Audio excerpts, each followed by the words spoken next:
கோலம் போட்டால் வழக்கு பதிவு செய்வதை கேட்டிருக்கிறீர்களா? கேரளாவில் ஓணம் திருவிழாவில் கோலம் போட்டதற்காக 27 RSS தொண்டர்கள் மீது வழக்கு. கொல்லம் முத்துப்பிலாக்காடு ஸ்ரீ பார்த்தசாரதி கோயில் வாசல் முன்பு அத்தப்பூ கோலம் போட்டதற்கு தான் வழக்கு. ஏன் வழக்கு என கேட்டதற்கு, கோயிலுக்கு 100 மீட்டர் தூரம் வரை கட்சிகளின் கொடி சின்னம் எதுவும் இருக்கக்கூடாது என்ற நீதிமன்ற தீர்ப்பை காரணம் காட்டுகிறது பினராயியின் கம்யூனிச போலீஸ். இந்த பூக்கோளத்தில் காவி நிற கொடி இருக்கிறதா? உண்மையில் அது காரணம் அல்ல.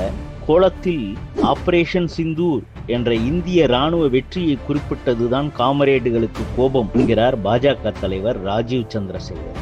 முஸ்லிம்களை திருப்திப்படுத்த RSS தொண்டர்கள் 27 பேர் மீது வழக்கு. நடப்பது பாகிஸ்தான் சட்டப்படியான ஆட்சியோ, ஜமாத்தே இஸ்லாமி ஆட்சியா எனவும் கேட்கிறார். கோலம் போட்டதற்கு வழக்கு போட்ட காமரேட் காவல்துறை SIO எனும் ஸ்டூடெண்ட்ஸ் இஸ்லாமிக் ஆர்கனைசேஷன் அமைப்பின் கேரளா பிரிவு தலைவி அஃப்ரா சாயிபா தலைமையில் பாலஸ்தீன ஆதரவு பேரணியை ஓணம் நாளில் மடைக்காவு கோயிலுக்கு சொந்தமான மடைப்பாரா மைதானத்தில் நடத்தியதற்கு வழக்கு பதிந்து கைது செய்வார்களா? இந்துக்களுக்கு எதிராக தொடர்ந்து துரோகம் செய்யும் காமரேட்டுகளை ஆட்சியிலிருந்து அகற்றுவதன் மூலமே இந்துக்களுக்கான பாதுகாப்பை உறுதி செய்ய முடியும். வரும் தேர்தலில் இதற்கு விடை கிடைக்குமா?